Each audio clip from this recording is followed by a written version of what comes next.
Good day, everyone. Today we will be discussing the first important technical part in music, and I hope you can still remember all those musical symbols shared by your teachers during your elementary years, your secondary, and even your senior high school.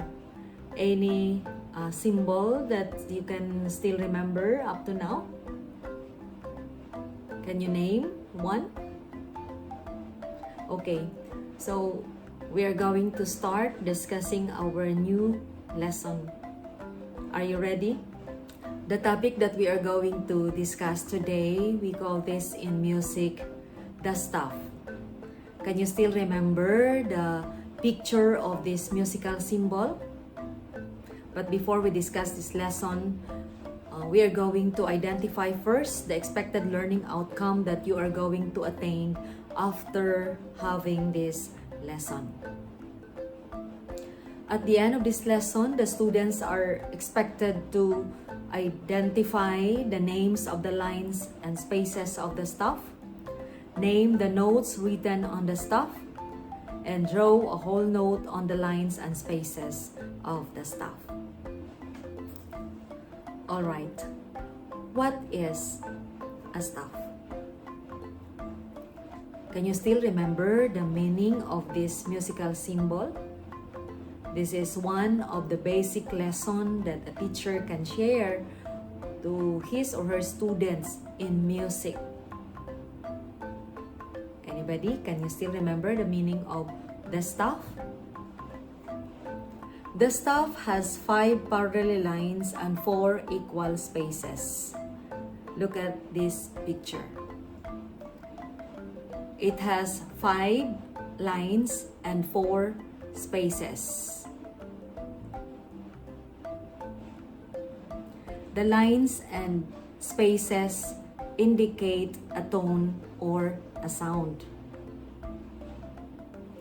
The lines and spaces of the stuff are named after the first 7 letters of the alphabet. Can you still remember what are those letters? These are A, B, C, D, E, F, G. Again, A, B, C, D, E, F, G. Because we know that the lines and spaces of the stuff are named from the first 7 letters of the alphabet.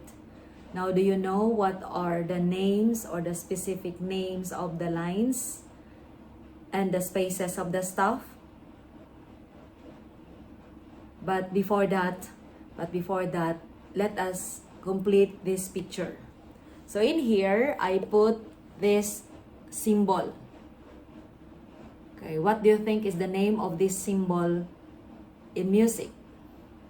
This is what we call what? A clef or a G-clef. Why it's G-clef? We will know later why this become G-clef. Alright, let's continue. The lines and spaces of the stuff we have here, its names, right? Okay, in here, what do you think is the name of the first letter? Okay, here. What do you think is the name of the first line, I mean? What letter name is this?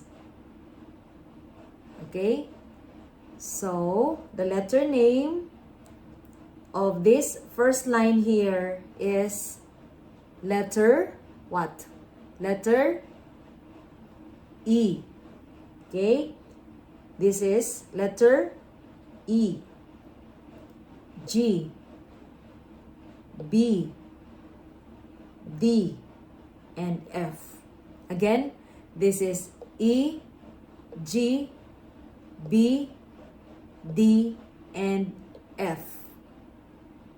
And how about the spaces? What do you think is the name of the first space? Huh? Okay, for the first space, we call this F,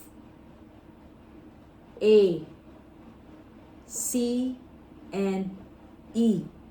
Again, F, A, C, and E, or your face.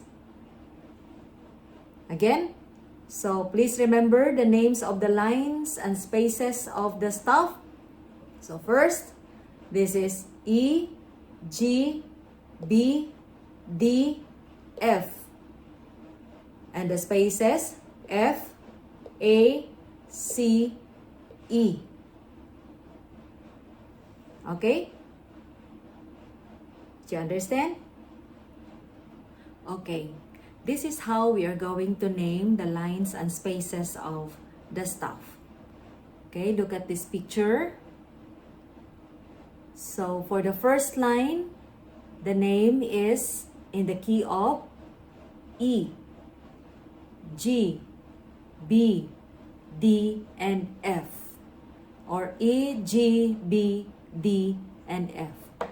For the spaces, look at the name, F, A, C, E. Can you memorize all these names or letter names of the stuff? Okay. So the 5 lines, you can compare this to your fingers. E, G, B, D, F. For the spaces, F, A, C, E, or your face. Again, lines, E, G, B, D, F. Spaces, F, A, C, E.